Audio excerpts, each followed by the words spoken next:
मैं doctor Sanjay Kumar dermatologist हूँ। मैं विगत 20 वर्षों से रांची झारखंड में अल्बर्ट चौक समीप कॉस्मो स्किन सेंटर के नाम से हमारा क्लिनिक है।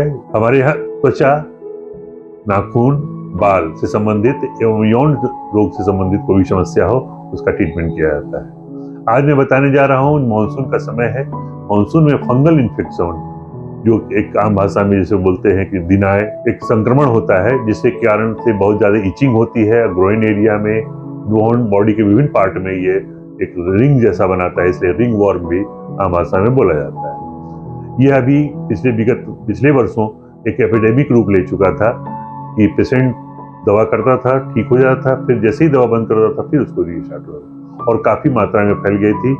काफी लोगों इससे प्रभावित हुए थे और दवाएं रेसिस्ट कर रही थी, सबसे बड़ी दुर्भाग्य की बात। तो एक विकराल रूप ले चुका था। अभी काफी हद तक पिछले साल की भांति अभी तो नियंत्रण में है। इसको सबसे पहले ये जाने कि फंगल इन्फेक्शन होने का मुख्य कारण क्या है। मुख्य कारणों में सबसे पहले है कि नमी। अगर हमारे शरीर में पसीना है, आता है, अगर बहुत ज्यादा स्वेटिंग होती है या पसीने वाले भाग हैं, वहां पर होने की संभावना बढ़ जाती है।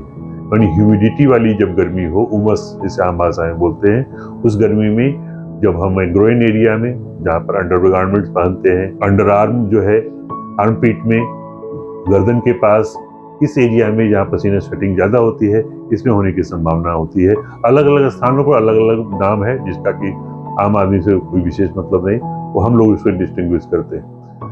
बालों में भी, सर में भी होता है, जिसे टीनिया कैपिटिस कहा जाता है, और नाखून में भी होने वाला एक ये संक्रमण हो जाता है, जिसे ऑन्क्योमाइकोसिस कहते हैं, जिसमें कि खुजली वगैरह नहीं होती, वो कलर उसके डिस्कलर हो जाते हैं। इसके अलावा एकमात्र फंगल इन्फेक्शन है जो टीनिया वर्सिकोलर, जिसे हम मेडिकल टर्म बोलते हैं, आम भाषा में से सिहुली या धनफुल्ली, झारखंड में धनफुल्ली बोलते हैं, बिहार और क्षेत्रों में सिहुली बोला जाता है। यह सफेद से छोटे छोटे मैकुल्स जैसे होते हैं, फेडेड स्किन जैसा होता है, इस पे खुजली नहीं होती।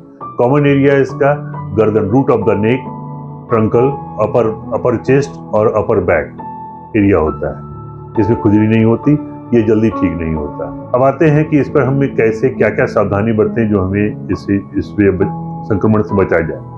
तो हमने सबसे पहले बताया कि एक अच्छे प्रतिदिन स्नान करें, हाइजीन पर बिल्कुल ध्यान दें। जो अंडरगारमेंट पहने सूखे भी होने चाहिए।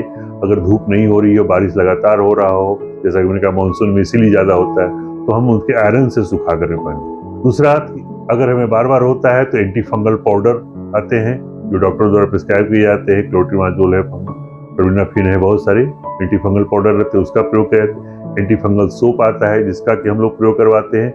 और खाने की अगर मात्रा में ज्यादा है, इनिशियली तो खाने की दवा भी दी जाती है, लगाने के ऑइंटमेंट भी, क्रीम भी आते हैं जो कि हम लोग लगवाते हैं। तो आपके हाथ में ही ये है, आम जनमानस को अगर एक घर में एक व्यक्ति को हो तो दूसरे को होने की, संक्रमण होने की संभावना बढ़ जाती है। लगातार जो साथ में रह रहे हैं, हॉस्टल में है, जैसे रूम पार्टनर हैं, उनको एक को हुआ दूसरे को होने की संभावना, अगर कॉमन टॉवेल यूज कर रहे हैं या साथ सो रहे हैं तो उनको होने की संभावना ज्यादा होती है। तो इसमें हम सब साफ सफाई पर विशेष रूप ध्यान देंगे और एक अच्छे साबुन का, जो जिसका कि हार्श ना हो, pH 5.5 हो, सिंडेट बार हो, उसका प्रयोग करेंगे और पूरी तरह से साफ सफाई पर हम ध्यान देंगे। उसके बाद अगर संक्रमण ज्यादा हो रहा है, अगर परेशानी हो रही है, तो पूछ करके OTC दवाई ना लगाएं, क्योंकि उसमें स्टेरॉइड मिली हुई दवा होती है, जिससे वो और बढ़ जाता है।